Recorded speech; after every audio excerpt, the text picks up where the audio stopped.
Assalamualaikum warahmatullahi wabarakatuh. Jirtu ilmaan Oromoo baga jiraatanii baga nagaa taatanii isiniin jedha.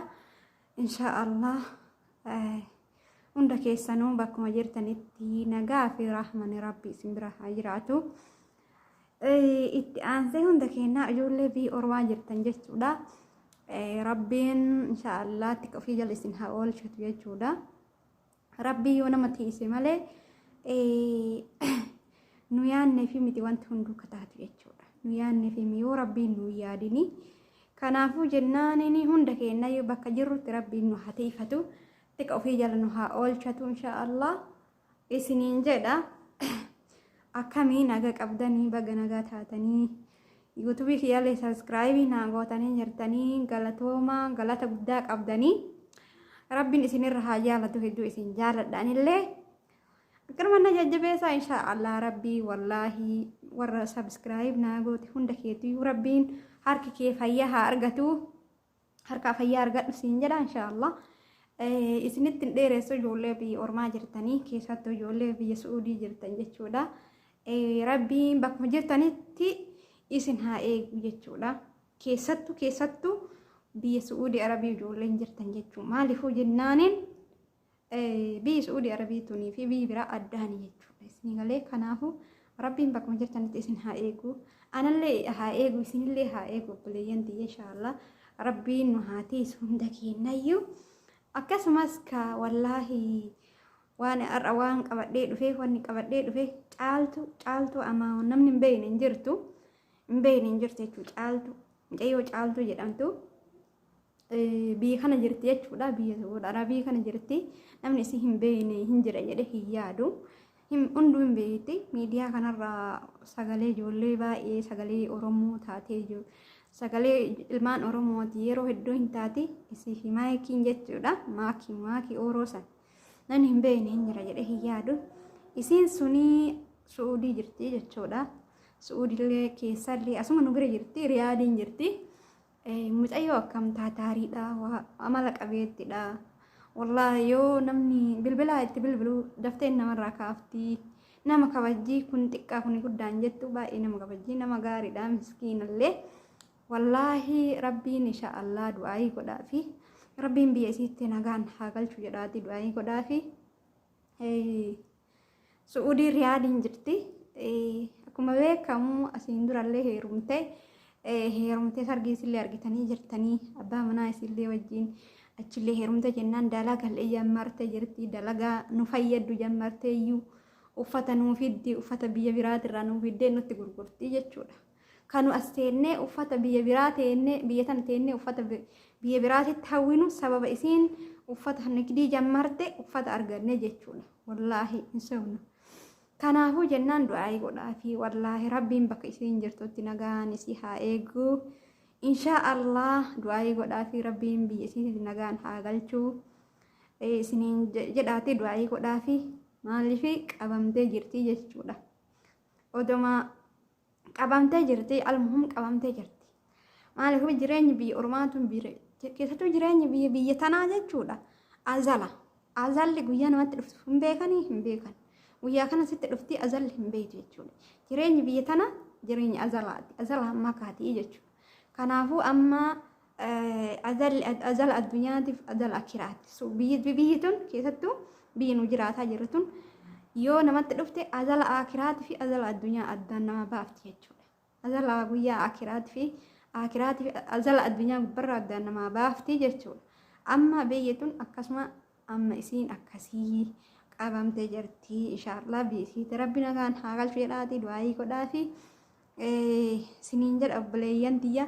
Wallah baay'ee namatti dhagama jireenyi biyya ormaatu akkatti odoo isii waa meeqa yaaddu isii reefu heerumtee reefu cidha gaarii goote cidha addunyaa tanarratti ijoolleen Oromoo takkittiinu akkasiitti cidha gootee ta heerumte hin jirtu. Wallahi nam takkittiin jechuudha. Asii miti biyya Suudii tana keessatti miti biyya Ameerikaatittu ijoolleen Oromoo akkasitti cidha gaarii gootee ta heerumte takka hin jirtu. Akkasiin cidha goote san istiraaha kireeffattee istiraahan biyya tanatti waa qallaaliin hin kireeffamu jechuudha. Wallahi istiraahan biyya tanatti namni kireesse waan qallaalin hin kireeffamu yookiin riyaala 100 fa'aaran kireeffama yookiin riyaala jechuun biyya Itoophiyaatti meeqa akka ta'u hundi keenya yoo madaallee ilaalle waa baay'ee dhufaa jechuudha. Irratti istiraahatti kireeffattee cidha godhattee cidha gaa'ila isii guyyaa dhaloota lammaffaa isii godhattee akkasitti cidha addaa cidha bareedaa tokko wallaa cidha addunyaa kanarraa tokkoffaa jechuudha. Cidha Oromoo keessa ciini isii tokkoffaadha. Cidha ilma ijoollee dhalaa shamarran Oromoo keessaa ciini isii cidha tokkoffaa ta'ee mul'ate jechuudha. Kanaafuu cidha bareedaa san dalagattee maashaallah tabaarakallaa akkasitti gammachuu isii hundi isiitu gammachuu isii ibsee fi wallaa akkasitti cidha sanillee gaan godhadhe jettee hamilee osoo of hin cabsin gara dalagaa ofiitti seentee yoo sirii mana araba dalaydi osuma mana arabaa dalaydu gara dalagaa dhuunfaa mee xiqqoo harabaafadha ka jettu gara dalagaa dhuunfaa jammarte jechuudha. Dalagaan isiin jammarte uffata naggaaddii jechuudha. Uffata biyya biraatirraa fiddee uffata feestaan waan adda addaa biyya biraatirraa fiddee naggaaddii jechuudha Riyaadin keessatti.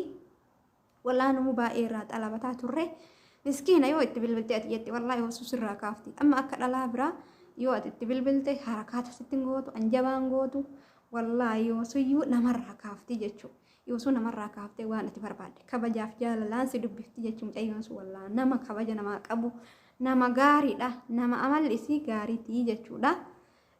Akkasumas ka wallaahi inshaallah rabbii wallaahi nagaan biyya isiitti haa galchuu jedhaati du'aayii godhaafi rabbiin ammallee inshaallah abbaa manaa isii wajjiin rabbiin umrii dheeresse inshaallah daran jireenya biyya tanatti jiraate daran rabbiin biyya ofii keessatti akka nagaan isii galchee nagaan jiraattu du'aayii godhaafi isiniin jedha inshaallah viidiyoo isii namni hin beekne hin jiru isin argisiisa caaltuun tana jechuudha.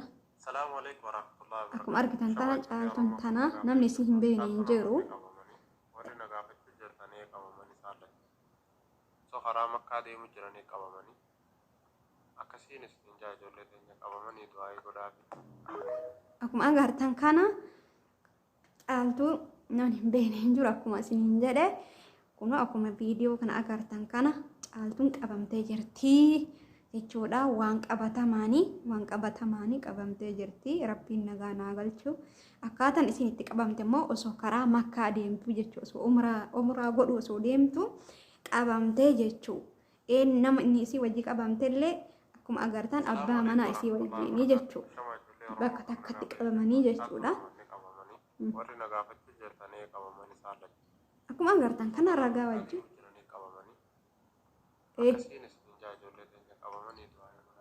akkuma dhageettan kana osoo karaa makkaa deemaa umraa deemaa jirtu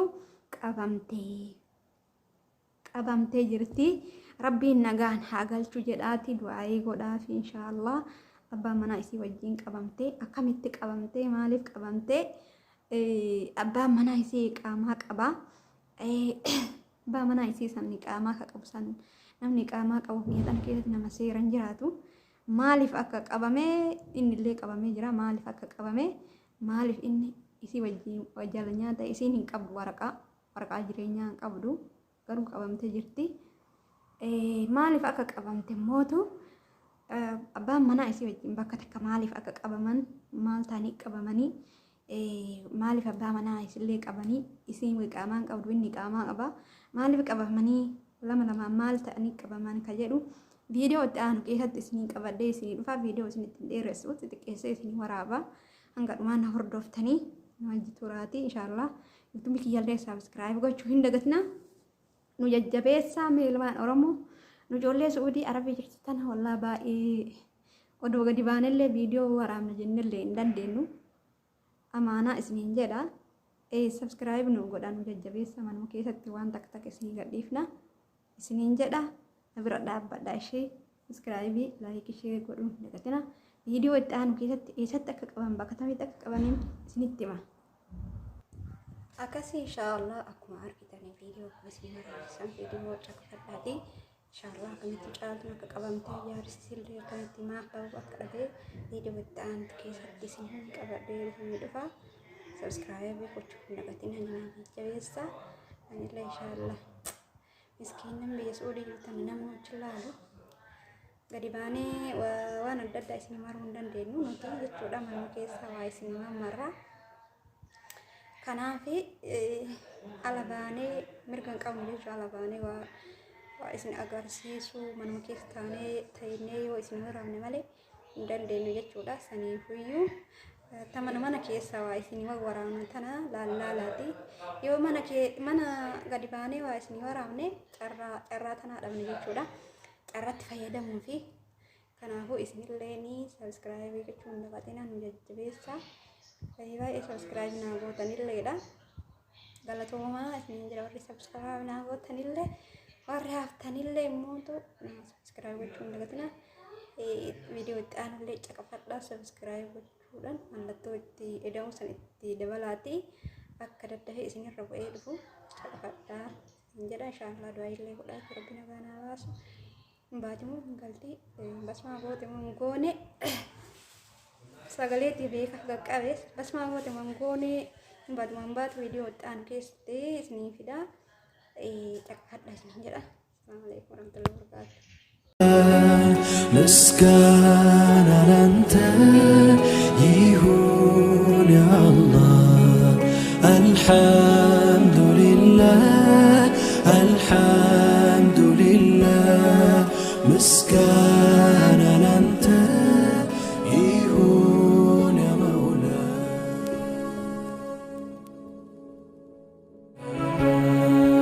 اقر بينور مهجا ودشاهوتا من قجا عند لب باتل مرمد يسون الساني قنودك ايتا نستو جلمو عالم بعدا يفتمو عند سنسك وتره تقاون داتك